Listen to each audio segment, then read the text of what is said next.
Hello and welcome to the program Improve Seeds on your first agricultural television in Nigeria, ARCN TV Abuja. I am Hilda Homsem Frantuam. In this episode, we'll explore the world of ginger. A lot of families use ginger in cooking as spice, use it as medicine which help in treating nausea, stomach ache, pain, among others. And to help us shed light, Dr. Justin Awavium, Coordinator Ginger at Root Crop Research Institute, Umudike, enlighten us on best available soil, duration of farming, health benefits, and much more.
Ginger, a rhizome or herbaceous perennial crops, is cultivated mostly in the rainy season but irrigated in less rainful areas and grows within 5 to 7 months. India is the leading producing country, while Kaduna State in Nigeria.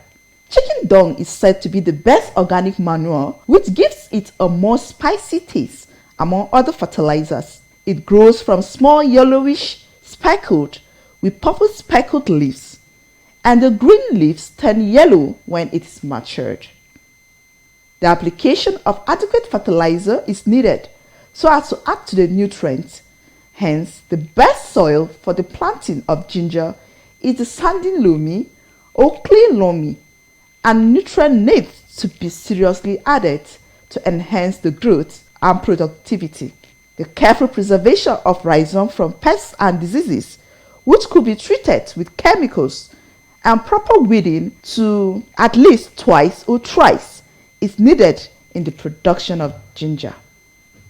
The fully matured rhizomes are dug out with digging fork or shape, cleaned off of soil from the roots, dried within some days, and preserved in zero moist environment, which could be in a pit dug to the ground or is covered with leaves or stored in bags.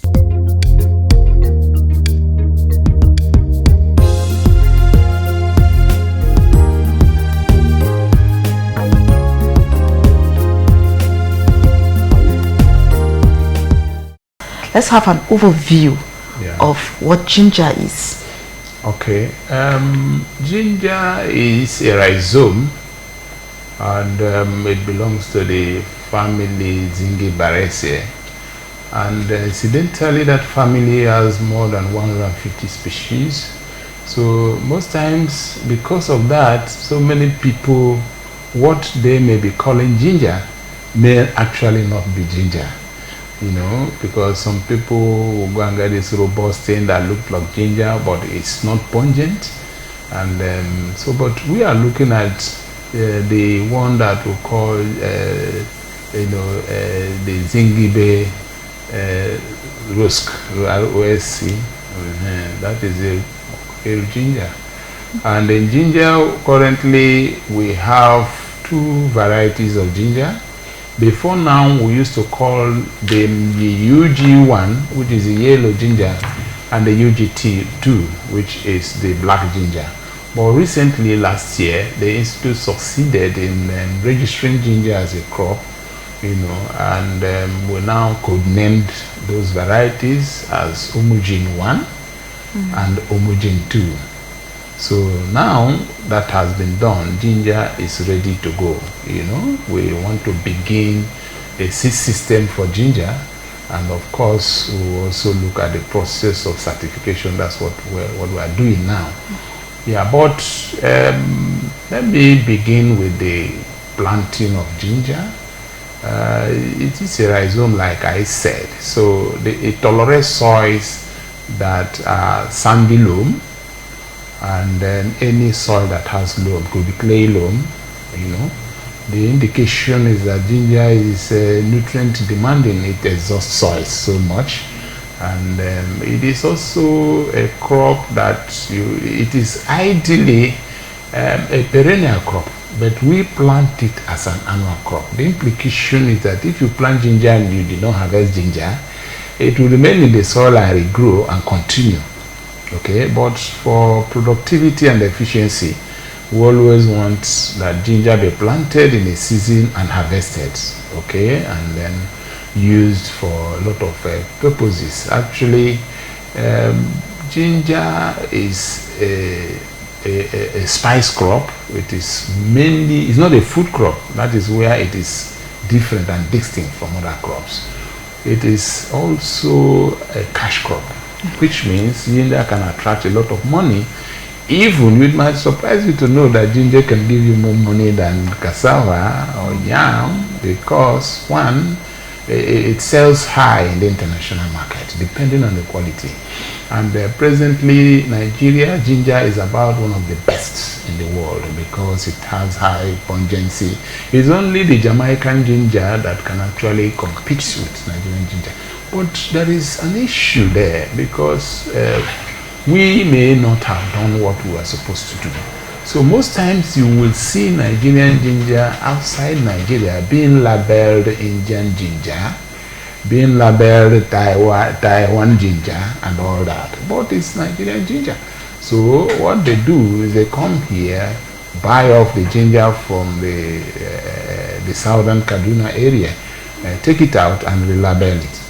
And originally, because I've mentioned southern Kaduna, we take it, it's the home of ginger actually. And most of the people you see that are trained from those areas were just proceeds from ginger. But the NRCRA Mudike, having the mandate for ginger production, started doing research to find out if ginger can also do well in the rainforest zone, which started as around 1982. And we've been able to achieve that, to clearly show that ginger can do well even in the rainforest. Do you understand? So gradually it is now shifting. It's becoming a crop of interest, because right now you have ginger farmers in Imo, Abia, Cross River. You also have an Akwa Ibom, and all these states around there. But the pattern is a bit different, because remember, it's a rainforest area. So the major challenge we have planting ginger is the issue of, in terms of the production, ginger has a very close planting distance. So in a plant population, in a hectare, you'll be getting about 250,000 stands of ginger. Okay, because it's 20 cm by 20 cm, so 1 hectare can give you about 250,000. And of course, you know that once you have such large plant population, you are also likely going to get more money. You're also going to have more labor to be involved. And it's a rhizome crop, so it has to be mulched during planting. Maybe let me just go stage by stage of the production process. By the time you do the usual land preparation that has to do with bush clearing and all that, you have to till the land to make it soft at times. If you have the facilities, you can make beds. Otherwise, you can plant on flat, but it has to be tilled. but you have to avoid waterlogging. It all depends on the topography of the land. If the land is flat enough, you can, just like in the southern Kaduna area, you can go by little tillage and all that. But if you are located where you suspect that there will be runoff, that is erosion, you're likely to do beds, so that you elevate it. It doesn't tolerate waterlogging. Otherwise, the rhizome will rot. So you plant ginger 60 cm by 20 cm by 20 cm beds, and then, of course, you have to use spray and post-emergence herbicide that you can apply before or immediately after planting. Then you need to mulch ginger to avoid rot. And honestly, from my practical experience, mulching ginger is where the challenge is, because in southern Kaduna, remember, they have broadleaf trees that they can cut and allow there so that it can help. But in the rainforest or down there where you don't have much grass, you use grass mulch anyway. We have done that and we discovered that panicum is the best. You really have to cut grasses. And of course, you may say, after all, grasses are not paid for. But if you use the cost of labor of harvesting grass as proxy to the cost of mulch, you see it's huge. It really affects it. So that is, you do mulching, and then the next thing you do fertilizer application, weeding, and all that. It's a crop that stays for about between 8-9 months before it matures. In developed world, where they use for syrup and all that, they can harvest early, but we allow it to get up to 9 months or even more. And in storage too, we also do some in situ kind of storage, where you allow the ginger to remain there in the soil, and then you mulch again so that you can take it out when you need it. Because, like I keep emphasizing, as a rhizome, if you bring it out and you don't store very well, you may likely lose most of the ginger. So in our area in the south, you have high relative humidity. So when you store ginger outside, because of the relative humidity, it might start spoiling in time. But in the southern area, the savanna area, just like here we are, the relative humidity is not high, so it can actually retain under a tree. You can use grass to cover it and then take it to market, as the case may be. Or you also have processing options of ginger. You might decide to process ginger. Do you have the split dried ginger, where you cut this ginger, dry it, and then sell? You can also process into ginger powder. That you can also sell the ginger fresh. It all depends on the market and what you are actually looking for. So economically, ginger is a crop that is highly economical. We have done some studies and discovered that it is purely economical, and there are some nutritional value of ginger, but it has more on health issues. Most of the ginger, there is this oleoresin that is contained in ginger that is an essential ingredient in the production of some cough syrups and some other drugs. In fact, if you go into ginger properly, that is where the money is in processing into. I think we have such facility somewhere. I know a private facility that produces oleoresin. Okay, and it's highly needed and it's very expensive. So generally, my advice to ginger farmers is that this is a crop that can give you more money, per unit area. You understand? If in a hectare of cassava, even if the best yielding cassava, it can just give you maybe less than 1 million. But ginger will give you, if for instance, let's assume that because we have ginger, the output, you can get up to 25 tons per hectare, and if you have 25 tons per hectare of ginger, and a ton of ginger, 1 ton of ginger is like a kg of ginger, right? now is sold for more than 500-600. Okay, so you can now see that a ton is giving you close to 1 million, and if you have 20-25 tons per hectare, you know what you get, even though the labor involvement is also high.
All right. Yeah. And what is the duration that from the planting to the application of the fertilizer to the weeding and then to the harvest? Okay. Now, if you plant ginger, the first thing you need to do is like we encourage farmers, because ginger is nutrient demanding, it exhausts soils.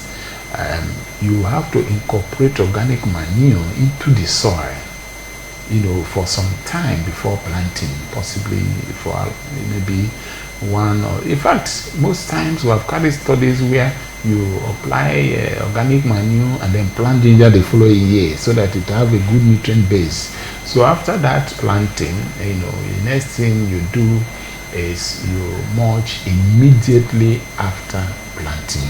So ginger takes close to 6 weeks or thereabout to start sprouting.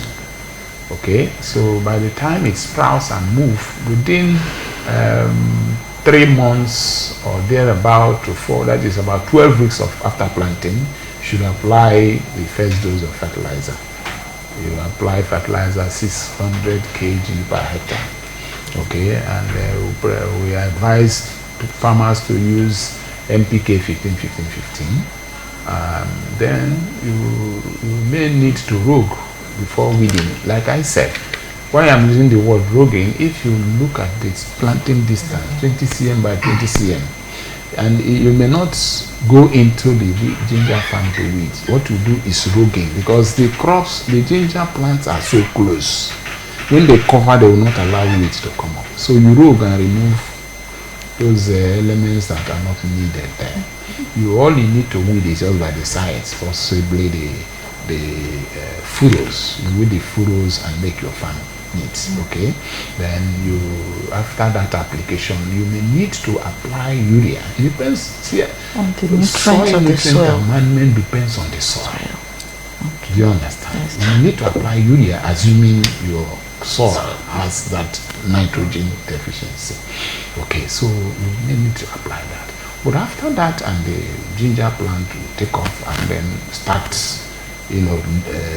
tillering, start tuberization and all that. You don't have any issues again, except in some areas where, because of certain environmental factors, you will start experiencing the common disease in ginger, that is the yellow leaf spot. We have done research on that, and we discovered that if you plant ginger at the right time, you may not experience so much of the incidence of yellow leaf spot. And we have also discovered that it does not affect the yield, because it usually comes when the ginger has already tuberized.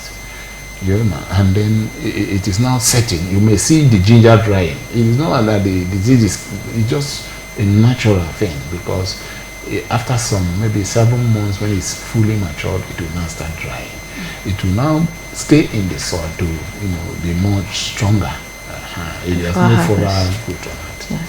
Okay. So, but can farmers get these improved varieties now? Yeah, we are actually right now, we have registered this variety.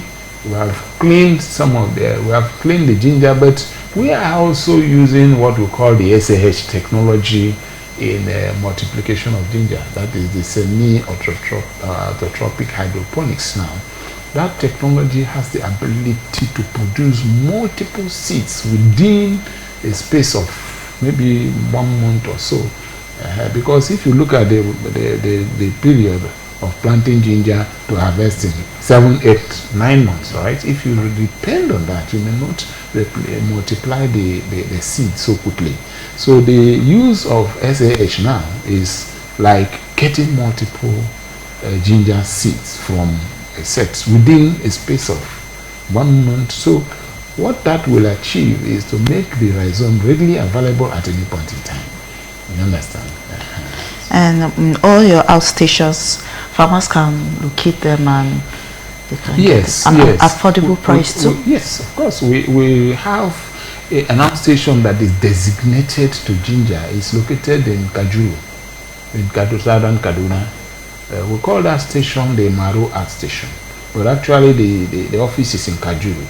Kajuru is just the outskirts, it is dedicated to ginger, and we have scientists there, we have people there.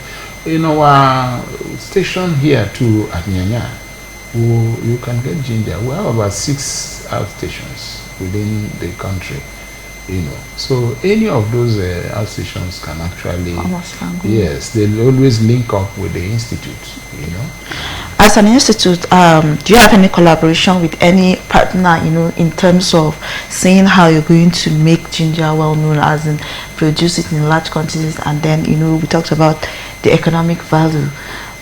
Is there any collaboration? Is there any plan in collaborating with any partner or maybe with ARCN as a mother body to see how we're going to maintain this, and it will help in even adding economically to the institution? Yes, of course, we have always had collaborations between NRCRI and development agencies, ITA, IFAD, Federal Ministry, ARCN and all that. But you see one thing about ginger, and in terms of funding, development agencies are more interested in food crops because they are fighting hunger. They are, ensuring that the SGD mandates, of no hunger and all that. But they see ginger as a cash crop, implying that it's a crop to make money. Of course, if you're hungry, you not eat ginger as food. That is one of the challenges. Yeah. But in the past, actually, we have partnered with Raw Materials Research and Development Council here, even some other agencies, ITA, Federal Ministry of Agriculture. Even right now, I think there's a partnership arrangement going on. Even in the development of the seed system for ginger, is the Federal Ministry of Agriculture is also part of it. So the institute is like, we have the scientists, we have the technology, and we're also looking forward for more partnerships, to bring ginger up it is a crop that can actually do a lot for us economically. But because we seem to be fighting food now, and it is a cash crop, we're also looking at that because it's one of the crops that the policy is trying to emphasize on. So we want to leverage on that to move ginger to the next level.